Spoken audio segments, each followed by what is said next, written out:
Welcome back to District 6, where we're broadcasting from this morning in Cape Town. And on your screen right now, we've got the Parliamentary Choir who've come by to visit us here as we continue this live broadcast, this pre-broadcast ahead of the State of the Nation address this evening. And quite an exciting evening, an exciting day actually ahead of us. There were rehearsals yesterday, so everything is precision. I can tell you one thing, whenever it comes to the opening of Parliament, everything is according to timing and every step is correct and everybody putting their best foot forward. So that's what you're going to see, all the pomp and ceremony. Of course, that red carpet rolled out. There's the fashion that everybody looks out for and seeing who's the best dressed parliamentarian, the best dressed guests. And, you know, all of these things do happen. But, of course, that's in the background to the greater message of all. And what we're seeing this year is the theme. And the theme of this particular year's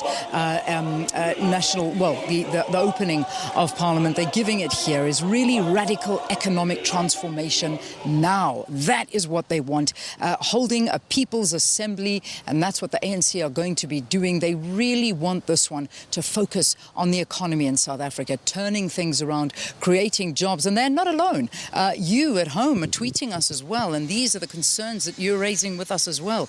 I'm going to try and read one or two of these tweets to you. Khulani saying, just a promise after promise, no improvement to certain areas as well. That's one of our viewers writing in as well. Just Q saying, focusing mostly on GDP, economic growth is just a diversion from tackling real social issues. So someone wanting those social issues to be taken there as well. And just everything. This is another one. Pin Girl Gumede saying, I think the president should address the high unemployment rate in South Africa and also education as a key to success. Now, we've introduced them to you a bit earlier. I'm going to continue to have a conversation with them, talking about this radical economic transformation that seems to be the key word floating around the ranks this particular year. And joining us again, thank you so much, gentlemen, for staying with us. Matthew Parks from COSATU and Professor Murray Liebrandt. He's an economist at UCT. So we talk, let's begin with you, Prof. When we talk about this radical economic transformation now, exclamation mark, that's what the ANC are calling for. That's what the people of South Africa are calling for. How do we achieve something like that? Well, it's a legitimate call. So the first thing is to recognize it, but then you have to give some substance to it. It's not just a slogan. We are living in a society that hasn't transformed itself. In a sense, the youth of today are coming into a situation that looks much like the situations that confronted their parents in the reality of South Africa. So acknowledge that, but what do we do about it? And again, I come back to my earlier point that it's the State of the Nation. It requires an integrated approach. There isn't a magic bullet. One doesn't want to get just polemical. For example, let's take the land issue that's been flagged as one of the key new interventions that might come up today. Land is an asset. There's a recognition around the world that that these assets and what you own, your housing, is a very important part of equipping you to get ahead.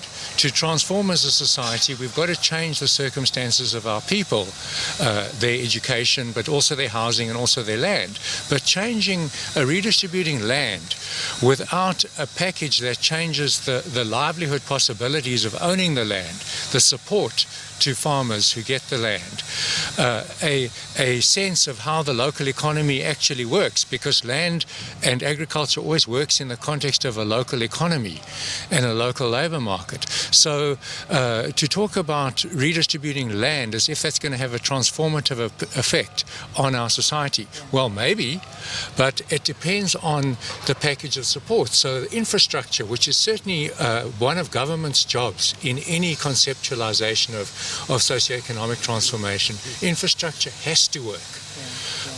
So we need to move in the opposite direction to the direction we've been going the last few years, where we've had the eye off the ball of government providing really good infrastructure to allow for other policies like land, like even a job creation schemes to really work. We need transport to work. We need public transport. That's how radical social transformation happens. Government plays its role in a few key areas: education, health, infrastructure, spatial things, and then the citizens of our country come in and have to be employed.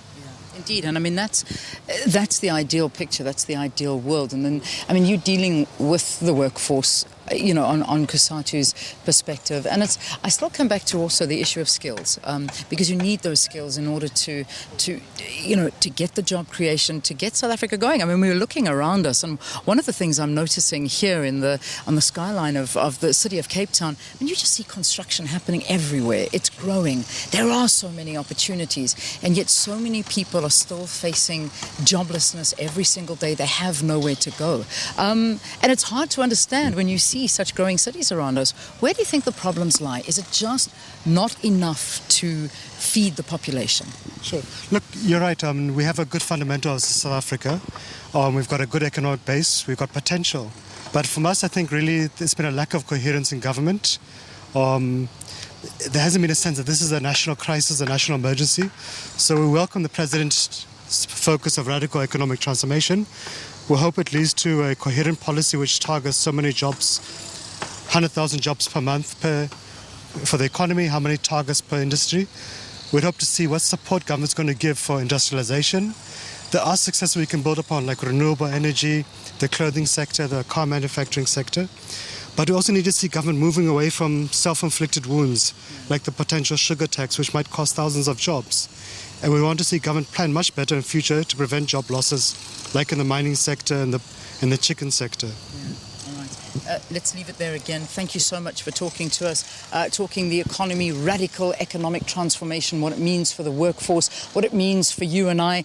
Today, big date on the calendar. This is the 10th State of the Nation address that President Jacob Zuma is going to be delivering to South Africans tonight at 7 o'clock.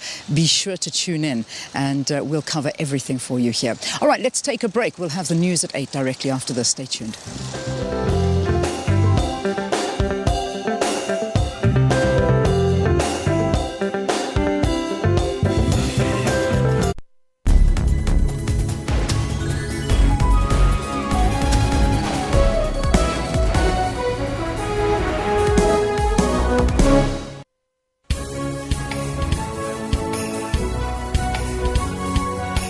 R1.4 billion was raised to build the institution. Additional funding came from ordinary South Africans. It's been heartwarming to have seen the project from 2009 when the first sorting happened to see it today being completed. Indeed, this is going to be our benchmark going forward. It's just been incredible. Jammeh has said in the past that only Allah can remove him from office, and once claimed he would rule the tiny riverside West African nation for 1 billion years. We are going to win this election. Even if we avoid a downgrade, we're still hovering very dangerously close to junk, and that'll of course affect markets next year. Our markets are actually already punishing us for a downgrade that may or may not come. Woods made a blistering start but eventually slumped to a 1 over par 73 and is 9 shots behind the leader and is